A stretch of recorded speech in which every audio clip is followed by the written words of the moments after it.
बिस्मिल्लाहिर्रहमानिर्रहीम। अस्सलामु अलैकुम वरहमतुल्लाहि वबरकातुहू। नाज़रीन, दावत इस्लामी के बड़े ही कद आवर मुफ्ती हैं जिन्हें हर कोई जानता ही नहीं बल्कि पहचानता भी है और मानता भी है। मेरी मुराद हज़रत अल्लामा मौलाना मुफ्ती मोहम्मद हसन रज़ा साहब अत्तारी दामत बरकातुहू आलिया। आपका एक वीडियो क्लिप है, इंतहाई अहम है, ज़रूरी है। मैं ये समझता हूँ कि ये मेरे लिए, आपके लिए, बल्कि हर किसी के लिए ये सुनना समझना इंतहाई अहम है।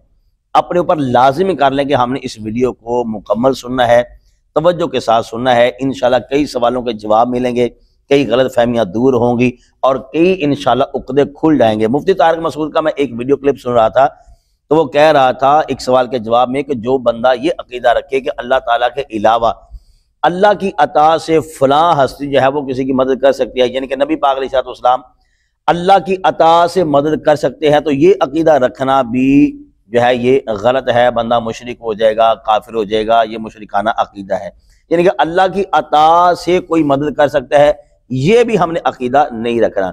उस वक्त चूंकि मेरा इरादा नहीं था वीडियो बनाने का, वगरना मैं महफूज कर लेता और मैं आप हज़रात को पहले वो दिखाता। लेकिन चूंकि ये वीडियो इंतहाई अहम है, इस तरह के सवाल, इस तरह की बोंगियाँ आप अक्सर औक़ात सुनते रहते होंगे कि बरेलवी जो है ये मुशरिक है, वो ये करते हैं, वो करते हैं। ये वीडियो क्लिप सुन लें, इंशाल्लाह कई सवालों के आपको जवाब मिलेंगे। कुछ बातें इंशाल्लाह वीडियो के बाद करेंगे, फिर आखिर बार आप अपनी राय का इज़हार कमेंट बॉक्स में जरूर कीजिएगा। शिर्क कहते हैं अल्लाह तबारक व तआला की मिसल किसी को मानना, यानी जैसा अल्लाह पाक की जात है वैसा कोई तस्लीम करे कि वैसी किसी की जात है, तो इसको कहा जाएगा शिर्क। या अल्लाह के अलावा किसी और को इबादत के लायक समझना, ये कहलाएगा शिर्क। अगर कोई अल्लाह तबारक व तआला के अलावा किसी और को इबादत के लायक भी नहीं समझता और अल्लाह तबारक व तआला की ज़ात और सिफ़ात की तरह किसी दूसरे को नहीं समझता, तो इसको आप हरगिज़ मुशरिक नहीं कह सकते। शिर्क का उसके ऊपर हुक्म नहीं लगा सकते। अहले सुन्नत के अकायद और नज़रियात ये शुरू से, इब्तिदा से वाज़ेह। और देखें फिर हुआ क्या, नतीजा क्या निकला कि जब हमने ये तकसीम कारी और ये सारी बातें बयान की कि भाई ये अताई और ज़ाती के फ़र्क होते हैं, हकीकी और ज़ाती के फ़र्क होते हैं, तो तस्लीम करने को तैयार नहीं होते। लेकिन फिर खुद क्या करेंगे कि कभी मा फौकल असबाब, मा तहतल असबाब की तकसीम कारी करेंगे, कभी जिंदा मुर्दा की तकसीम कारी करेंगे, कभी करीब और दूर की तकसीम करेंगे, जो कि कुरान और सुन्नत में बिल्कुल भी मज़कूर नहीं है। ये तकसीमें बयान नहीं की गई, नहीं बयान की गई। हालांकि हर एक का नजरिया ये बिल्कुल वाज़ेह है। यानी मिसाल के तौर पर मैं अगर ये अकीदा, नाउज़ुबिल्लाह, मैं नहीं, या कोई भी शख्स ये अकीदा रखता है कि बगैर अल्लाह तबारक व तआला की मदद के मैं ये मोबाइल उठा सकता हूँ, वो क्या कहलाएगा? मुशरिक कहलाएगा। हालांकि कोई तीनी काम नहीं है, कोई मदद नहीं मांगी जा रही। कोई कहे कि अल्लाह की इजाजत के बगैर, इज़्न के बगैर दरख्त का पत्ता हिल सकता है, वो मुसलमान नहीं रहेगा। डॉक्टर ने दवाई दी, दवाई से शिफा हासिल हुई। अगर कोई ये एतकाद रखता है कि ये डॉक्टर खुद से शिफा देने वाला है, ये दवाई खुद से शिफा देने वाली है, वो मुसलमान नहीं रहेगा। हर मुसलमान के जहन के अंदर बिल्कुल वाज़ेह तौर पर यह अकीदा और नजरिया मौजूद होता है कि ये जो शिफा मिल रही है मिन जानिबिल्लाह, ये सिर्फ और सिर्फ एक जरिया बने हैं, वसीला बने हैं ये डॉक्टर और दवाई, जिसके जरिए से हमें शिफा हासिल हुई। अगरचे बज़ाहिर कलिमात में डॉक्टर के लिए बोल भी दिया जाता है, गोली में बड़ी शिफा है, इसके हाथ में ये चेक कर ले, बस ये काम पूरा हो जाता है। तो अब ये सारी चीजें वाज़ेह, असल अकीदा और नजरिया अगर इस बात को जहन में बिठा लेते, और ये किताबों में मज़कूर है बिल्कुल वाज़ेह तौर पर। जैसे हम बलागत की किताबों के अंदर ये जुमला पढ़ते हैं, अंबतर रबीउल बकला। इस कौन दरस निज़ामी पढ़ने वाला है कि जिसने ये जुमला नहीं पढ़ा होगा और इसकी तशरीह नहीं पढ़ी होगी कि बहार ने सब्जी उगाई। तो वहां उलमा ने वाज़ेह तौर पर लिखा कि ये जुमला अगर मुशरिक कहता है तो इसका मतलब ये होगा कि ये जो बहार है इसको हकीकी तौर पे फाइल समझता है कि यही मौसिर है, इसी की वजह से ये सब्जियां उगी हैं, और ये शिर्क वाला जुमला कहलाएगा। लेकिन अगर कोई मुसलमान ये जुमला बोलता है तो फिर यही कहा जाएगा कि उसका ये बोलना ठीक है। वो बहार को सिर्फ एक सबब समझता है, एक इल्लत समझता है कि ये अल्लाह पाक ने जो इसमें तासीर पैदा की है, इसकी वजह से इसने ये कहा है कि बहार ने सब्जी उगाई, वरना हकीकतन ये जो सब्जियां उगाने वाला है, फल लाने वाला है, वो ज़ात अल्लाह पाक की है। भाई बुखारी शरीफ के अंदर मौजूद है, सही बुखारी शरीफ के एक से ज्यादा मकामात पर मौजूद है कि नबी पाक सल्लल्लाहु अलैहि वसल्लम ने एक मरतबा फजर की नमाज पढ़ाई, उस रात बारिश हुई थी, तो फरमाया कि अल्लाह पाक इरशाद फरमाता है कि मेरे बहुत से बंदे सुबह जो उन्होंने की है तो बहुत सौ ने मोमिन होके की है, बहुत सौ ने काफिर होके की। अल्लाह अकबर, अल्लाह। मोमिन होके कैसे? कि जिसने ये कहा कि फुला सितारे की वजह से ये बारिश बरसी है, वो उसने अल्लाह पाक का इनकार किया। اور جس نے ہی کہا کہ بارش اللہ پاک نے برسائی ہے تو وہ اللہ پاک پر ایمان لانے والا ہے. یہ بخاری شریف کے الفاظ ہیں.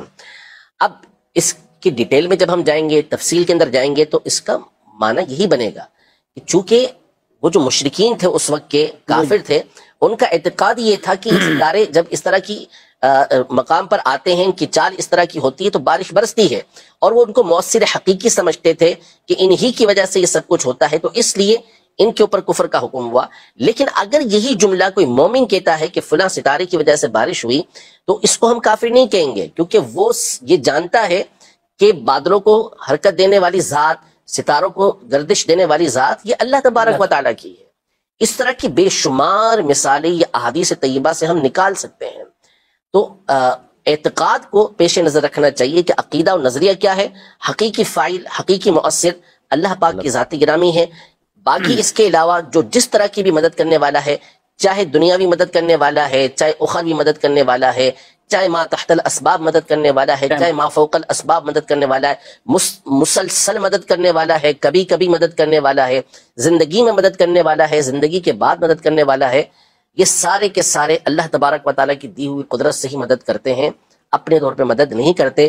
جب یہ ذہن بنا لیں گے تو عقیدہ بالکل واضح ہو جائے گا. ماشاءاللہ ماشاءاللہ. اسی طرح غزوہ بدر میں فرشتوں نے مدد کی باقاعدہ، اور قرآن نے اسے بیان فرمایا. تو الحمدللہ اہل سنت کے علماء اور کتب میں بڑے عقائد بالکل وضاحت کے ساتھ ہیں، تاکہ ہر آیت اپنی اپنی جگہ پر اس کے معمل کو، اس کے مطلب کو، تشریح کو وہ بیان فرما دیا گیا ہے الحمدللہ. اور اس طرح کے عقائد بالکل وضاحت کے ساتھ انہیں بھی بیان کیا، اور کئی مطلب مدنی چینل کی اسکرین پر بھی ہم اسے بیان کرتے ہیں. سوشل میڈیا پر دارالتہ اہل سنت کے جو پیجز ہیں، اسی طرح یوٹیوب چینل ہے، اور اس پر ہماری کئی ڈیٹیل تفصیل کے ساتھ وہ کلپس موجود ہیں. سننے بھی چاہیے اور اپنے عقائد اسی طرح مضبوط رکھنے چاہیے. مخلوق میں سے کچھ ایسے ہیں جو حضرت عبداللہ بن عمر رضی اللہ تعالیٰ عنہما فرماتے ہیں، بدترین قوم کہ جو آیتیں بتوں کے بارے میں آئیں وہ آیتیں اٹھا کر ایمان والوں پر چسپاں کر دیتے، مومنوں پر چسپاں کر دیتے. تو لہذا یہ اس طرح کی جو بددیانتی اور علمی خیانت کرنے والے بطور خاص اسی طرح کی آیتیں اٹھا کر ایمان والوں پر معاذ اللہ چسپاں کر کے اور انہیں مشرک اور انہیں شرک سے تعبیر کر رہے ہوتے ہیں. ہمیں ایسوں کی صحبت سے بھی، اور صحبت سے مراد ایک تو ہوتا ہے فزیکل صحبت، ایک آج کل یہ موبائل کے ذریعے سوشل میڈیا سے ہر کوئی مرضی جسے دیکھ رہا ہے، سن رہا ہے، تو ہمیں ضرور ان چیزوں سے اپنے آپ کو بھی بچانا ہے، اپنے بچوں کو بھی بچانا ہے. جی ناظرین، آپ نے قبلہ مفتی حسان رضا عطاری صاحب کی گفتگو سنی، اور میرا نہیں خیال کہ اب یہاں پر کوئی گنجائش رہ گئی ہے کلام کرنے کی. انتہائی شاندار احسن طریقے سے حضرت نے ہر زاویے، ہر اینگل، ہر پہلو سے جو ہے وہ سمجھانے کی کوشش کی ہے، اور عقائد و نظریات اہل سنت جو ہے وہ انہوں نے واضح کیے ہیں. الحمدللہ اللہ رسول کا بڑا احسان ہے. ہم ڈنکی کی چوٹ پر جو ہے یہ کہہ سکتے ہیں اور کہتے ہیں اللہ رسول کے فضل و کرم سے کہ جو بریلوی ہیں، جو خالصتاً بریلوی ہیں، جو حقیقی بریلوی ہیں اہل سنت و جماعت، اللہ تعالیٰ کے فضل و کرم سے ان کا عقیدہ نظریہ وہی ہے جو صدیوں سے چلتا آ رہا ہے، بالکل قرآن و حدیث کے مطابق ہے. تو اللہ تعالیٰ ہمیں اہل سنت و جماعت کا ساتھ ہمیشہ دینے کی اور اس پر استقامت کی اللہ تعالیٰ توفیق نصیب فرمائے. ناظرین سے گزارش کروں گا آپ اپنی رائے کا اظہار کمنٹ باکس میں ضرور کیجیے گا. بہت شکریہ. السلام علیکم ورحمۃ اللہ وبرکاتہ.